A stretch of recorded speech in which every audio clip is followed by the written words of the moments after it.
మనదనుకున్నది ఏదీ మనది కాదు.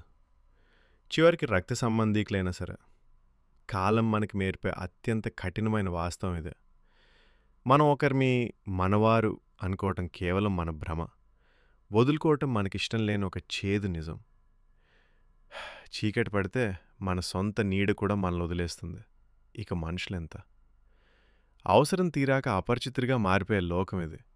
నీ కష్టం వరకు మాత్రమే నీవారు అని పిలుచుకునేవారుంటారు. ఆ పైన నీ యుద్ధం నీదే. నీ కన్నీళ్లు తుడిచే చెయ్యి నీది కానప్పుడు అది ఏ బంధమైతే ఏంటి? పేర్లు మారతాయేమో కానీ పరాయివాడనే నిజం మాత్రం మారదు. కానీ ఈ నిజాన్ని చూసి నువ్వు భయపడకు. బంధాల మీద భ్రమలు తొలగితేనే నిజమైన మనశ్శాంతి దొరుకుతుంది. ఈ ప్రపంచంలో నీదనుకోటానికి నీ నీడ తప్ప ఇంకెవ్వరూ లేరు. ఆ నిజాన్నే నీ బలముగా మార్చుకో. గుర్తుంచుకో, నువ్వు ఒంటరివి కావు. నువ్వు స్వతంత్రుడివి. ఎవరి మీద ఆధారపడాల్సిన అవసరం లేని రోజున నువ్వొక శిఖరంలా ఎదుగుతావు. నీ ప్రయాణం నీతోనే. నీ విజయం నీకోసమే.